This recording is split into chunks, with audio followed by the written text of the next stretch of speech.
श्री राम ज्योतिष India YouTube channel में सभी ज्योतिष प्रेमियों का स्वागत है। आज की कक्षा का विषय प्रसंग है कृष्ण मूर्ति पद्धति के आधार पर दीर्घायु योग का विचार कैसे किया जाए। पहले ही दीर्घायु, अल्पायु और मध्यायु योग किस प्रकार बनते हैं, तो प्रथम भाव के विचार में जो कारकत्व बताए गए थे, प्रथम भाव के उपनक्षत्रपति के आधार पर, इसी प्रकार जो अष्टम भाव के उपनक्षत्रपति के आधार पर, तो वो आप पहले ही पढ़ चुके हैं, समझ चुके हैं। तो उन्हीं के आधार पर आज एक उदाहरण के साथ विचार करेंगे कि दीर्घायु योग किस प्रकार से निर्मित होता है और अंतिम समय में जो दशा अंतरा भुक्ति चल रही हैं वो किस प्रकार से मारक और बाधक भावों से संबंध बनाते हुए जीवन को अंत की तरफ ले जाती हैं। और विशेषकर उस दिन ग्रहों का गोचर, उसमें भी विशेष गोचर चंद्रमा का विचार करेंगे, जिसका संबंध दशा अंतरा और भुक्ति से भी, मारक और बाधक भावों से भी होना चाहिए। तो आज की कक्षा में एक उदाहरण के साथ हम विचार करेंगे कि एक कुंडली में दीर्घायु योग कैसे बनता है। और दीर्घायु योग में बताया गया है कि 66 वर्ष के बाद जो आयु है वह दीर्घायु योग की होती है। 33 वर्ष से और 66 वर्ष के मध्य में यदि किसी की मृत्यु होती है तो वह मध्यायु योग है। और 33 वर्ष से पहले यदि किसी की मृत्यु होती है तो उसे कृष्ण मूर्ति पद्धति में अल्पायु योग माना गया है। तो आपको बताया गया है कि दीर्घायु योग के लिए प्रथम भाव के उपनक्षत्रपति और अष्टम भाव के उपनक्षत्रपति का संबंध कार्य के आधार पर लगन से, पंचम से, नवम से, दशम से और एकादश से होना चाहिए। यहाँ एकादश भाव यदि बाधक होता है चर लगन में तो उसको सम्मिलित नहीं किया जाता है।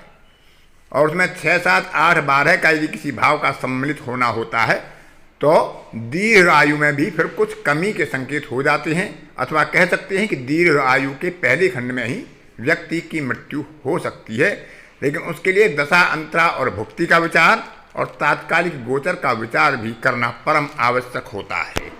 तो चलते हैं अपने विषय की तरफ और देखते हैं एक जन्म पत्रिका के आधार पर।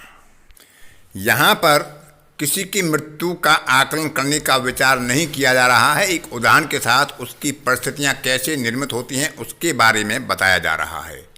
श्रीमती इंदिरा गांधी की जन्म कुंडली का जो कसपल कुंडली है वह आपके सामने स्क्रीन पर प्रस्तुत है।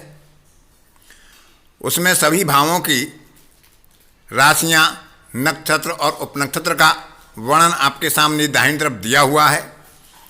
तो इसमें आप देख सकते हैं कि जो लगन भाव है यानी प्रथम भाव है उसका उपनक्षत्रपति बृहस्पति बनता है, क्योंकि बृहस्पति चंद्रमा के नक्षत्र में है और चंद्रमा लगन का स्वामी है। तो पहले भाव का प्रबल कार्येश यहाँ बृहस्पति बनता है जो आयु के लिए अच्छा है। इसके बाद क्योंकि चंद्रमा 6वें भाव में बैठा है तो 6वें भाव का भी उपनक्षत्रपति जो है गुरु वहाँ कार्येश बन जाता है। 6वां भाव आयु के लिए शुभ नहीं है, लेकिन गुरु के जो भाव पड़ते हैं 6वां और 9वां, इनका वह स्वामी बनता है तो उनका वह कार्येश है। और 10वें भाव में वह बैठा है तो वहाँ का भी वह प्रबल कार्येश बनता है। तो इस तरह से बृहस्पति 1, 6, 9 और 10 भावों का कार्येश बनता है। इसमें 1, 9 और 10 ये तीनों भाव आयु के लिए, दीर्घायु के लिए उत्तम संकेत देते हैं। 6वां भाव कुछ कमजोरी दिखलाता है। अब अष्टम भाव का उपनक्षत्रपति यहाँ पर शनि बनता है। अब उससे विचार करते हैं। शनि वैसे कारक भी होता है आयु का, उससे भी विचार करना चाहिए। तो यहाँ पर हम देखते हैं कि शनि 12वें भाव में बैठा है और क्योंकि बुध के नक्षत्र में है तो वह 12वें भाव का प्रबल कार्य बनता है। चौथे भाव में बुध बैठा है तो चौथे भाव का प्रबल कार्य बनता है। क्योंकि बुध की राशि 3 और 12 भाव में पड़ती हैं तो तीसरे भाव का भी वह कार्य बनता है। सप्तम और अष्टम का वह स्वामी है और अष्टम भाव आयु का है। सप्तम भाव मारक है। तो यहाँ पर मारक भाव और द्वादश भाव का कार्य बनता है, लेकिन आयु के दोनों भाव 3 और 8 का भी वह कार्य बनता है, तो दीर्घायु योग की संभावना बनाता है। लेकिन दीर्घायु योग में क्योंकि कुछ अल्पायु योग के अंश आ रहे हैं, मारक भाव आ रहा है, द्वादश भाव आ रहा है, छठवां भाव आ रहा है एक एक बार, तो इस आधार पर दीर्घायु के पहले खंड में हम इसका विचार कर सकते हैं कि ऐसे व्यक्ति के जीवन का अंत दीर्घायु के पहले खंड में ही हो सकता है।